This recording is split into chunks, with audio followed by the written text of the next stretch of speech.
Oh, I'm sitting here with a good friend of mine, Jim Crawford from Kenosha, Wisconsin.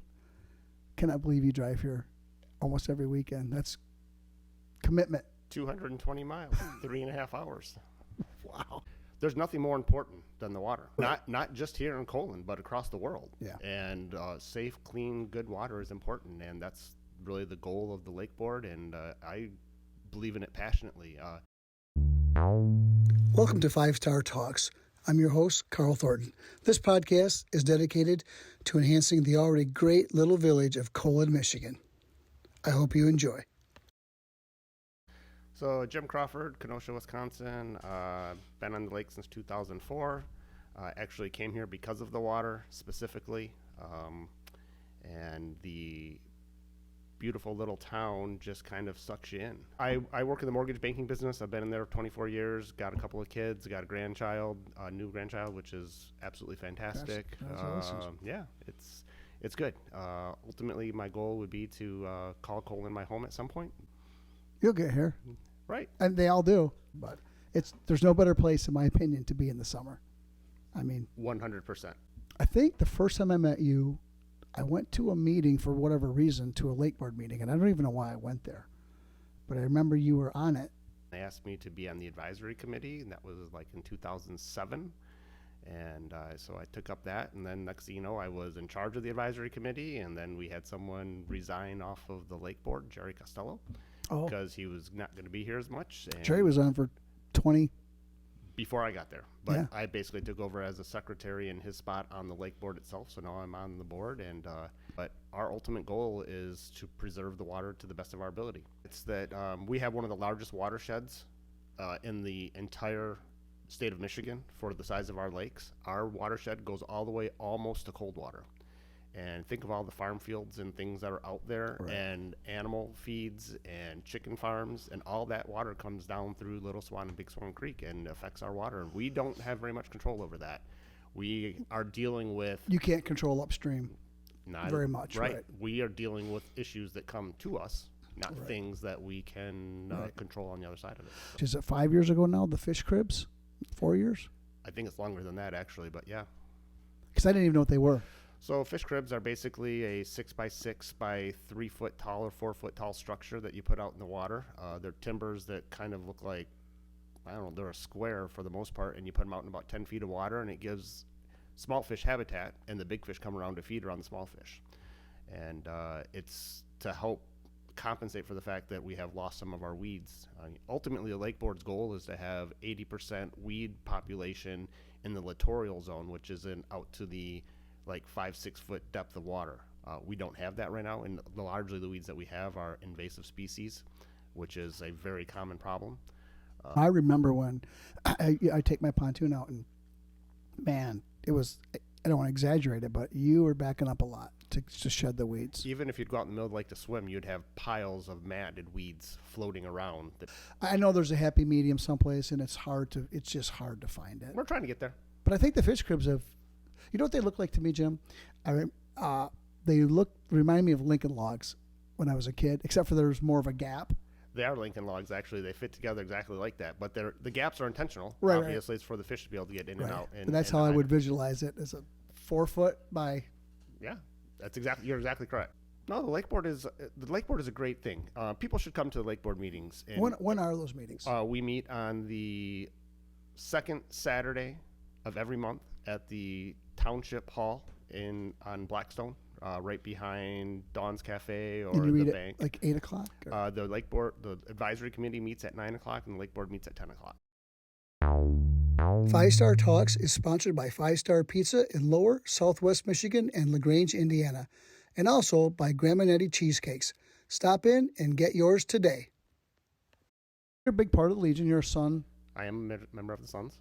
We do breakfast on the second Sunday of every month. I don't cook, but I'm part of it. I'm either taking the money or plating the food or whatever we do. The Legion is an amazing organization. People don't realize how much the Legion does for the community and the people in the community. It's not all just about the veterans. They donate money to the school, to veterans that need help. They take care of the Christmas tree for the angel tree at Christmas. They do a lot of stuff for the community. They're going to be redoing the park down by that the village owns. They really do a lot for the community. Are you still mad that you lost at your Halloween contest? A little salty. It's hard to beat a baby and a dog. That's a fact. Mr. Stickley and his baby and his dog. I mean, how are you going to beat that out? Plus, he's the Flintstones. Yeah, they fit the characters and the parts perfectly. Oh, it was fantastic. I mean, yours was great, really. And arguably you could have won. And it's so funny because a year later, I think, what'd you say? A little salty? A little salty. We started a polka run 3 years ago, and you volunteered to be a stop. And volunteered? Is that what you call that? Are you saying okay, go ahead. You may have strong-armed me. I might have. But I actually, the poker run is a great event. It's one of my favorites. Last year, because of my accident, I was not able to be a stop, and I got to participate in it for the first time, and I missed being a stop. I enjoyed being on the run, but being a stop where you get to see everybody is it's fantastic, and looking forward to being a stop this year if you're gonna let me. No, the more the merrier. The more the merrier. Yeah, I see you wore your shirt. I did. Oh my gosh! Just so everybody can see it. I don't. Should we talk about that or should we not? I don't have any problem talking. I don't. I mean, I don't. It's not who I am, but I will tell you. Yeah, it's not who you are. Right. So, last February 25th, I was in a snowmobile accident and broke my leg, and as a result of that, I ended up having to have my leg amputated, which was the most logical and best solution. Here I am, less than a year later. It does not define me. Yeah, here you are. You're still contributing. Well, it's impressive. I do the best I can. No, you're doing great. I think there's different ways to contribute too. You know, I would call myself the worker bee. Me and my wife, we come into town and we do what we can do to help, trying to promote the town, trying to make things better, trying to keep people vested and interested. You know, you live at home in Kenosha, and I hardly even see or talk to my neighbors at all. And that's not what this community is about. This is a community of people that get together and see and know and work together for the viability of the town for all the right reasons. The triathlon is definitely the next major thing I have going on. It is a USAT sanctioned United States of America triathlon sanctioned USAT. event. It's a qualifying event for marathons and triathlons around the country. So it's a fully sanctioned. We are doing not only the regular triathlon, which it's actually a sprint triathlon, so it's a half-mile swim, 15-mile bike ride, and a 5K.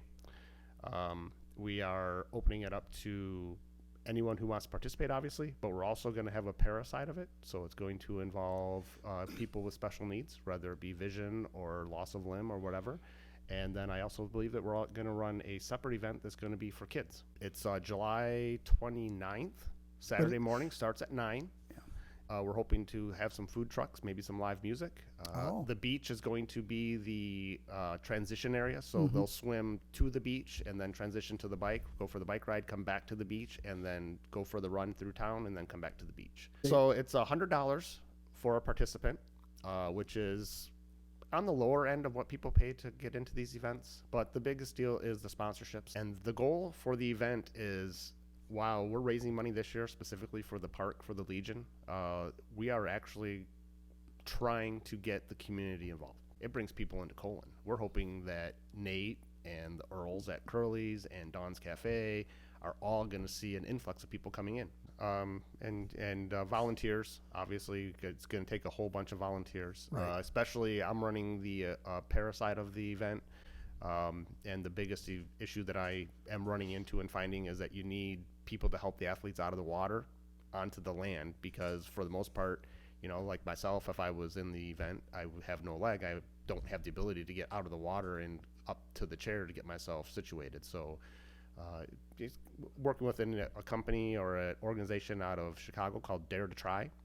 They sponsor and coordinate triathlons specifically. Best spot is through the Colon American Legion's website. Okay. There's a link on there. It's called the Colon Legion Full Battle Rattle. And the Full Battle Rattle is basically when you have members of the military that are going outside of the base to combat and they're fully dressed with all of their gear and all of their ammunition and all of their weapons, they rattle when they walk. This is what you're the first time I've used notes. I don't know why. Now I'm going to rely on notes. But I want to talk about something that, and I know it's funny because I alluded to it with your competitive spirit because of the Halloween, but you're taking over the flotilla from Tim Taylor. So he's handing the torch to you. That's correct. Passing the torch to you. Again, you want to use the word salty.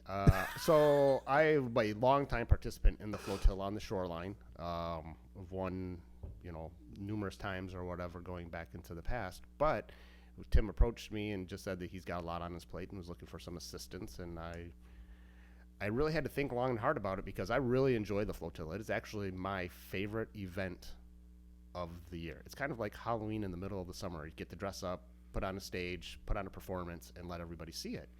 And you get a lot of people that come by and really expect and want to see that. So I really had to think long and hard about dropping out because now that I'm going to be in charge of it, I can't actually participate in it anymore. So you won't have a... I'm trying to get my daughter to take over for me because she always came up and helped me, but I haven't quite got her fully on board because she's worried that without my assistance, she doesn't know if she can pull it off or not. But the flotilla is a great event. It happens the first Saturday of July every year. My goal this year is to have 10 shoreline participants and then 15 boats. So this year I'm running it a little different. I'm not reinventing the wheel. Tim did a great job for the last 10 years of the flotilla, but I am having the shoreline participants be ready at 5 o'clock so that people can go around and see the shoreline, and then the flotilla will start at 6. That'll give people an opportunity who are usually on the shoreline waiting for the boats to come by, see the shorelines, and then go back home and watch the boats come by. Did you get your Pioneer buddy to do a shoreline again this year? I've tried to talk Jeff into it, and I'm working on that. He says yes, but a lot of people say yes, and then when it comes right down to it, we'll have to twist his arm. Right. We'll have to strong arm him, as you say. I think that's what I did to you, didn't I? I said I support your event. It's time for you to support mine. So the theme this year is state pride. Tried to come up with your best idea for what makes your state the most important. Is it a landmark? Is it a person? Is it an event? Is it a sports team? Right. Or is it all of those things? So on this lake, we have Michigan people, obviously Ohio, Indiana, Wisconsin, but you could have somebody that come from Texas and I see somebody like Tim Taylor doing Hawaii. Oh, yeah, because he loves it. Right. Or he's always down at Jazz Fest every year. Yeah. So, just because you live here doesn't mean it's your favorite state. The lakes used to be 3 lakes, right? There was a stream, and then there was basically 2 ponds out there, and the rest of it was just farm fields and trees, which is why there's so many stumps out there. Right. And when they put the dam in and flooded that all became, that's why there's 2 or 3 giant deep holes out there, but most of the lake is pretty shallow. Right. Right. Because exactly. It's just a flooded farm field. I'm still glad it's here. Me too. I love it. If it wasn't here, I wouldn't have met you. That's a fact. Thank you. I really, truly appreciate it. I think we're good. Sounds good, Carl. Thank you so much. Sir. Yep. All right.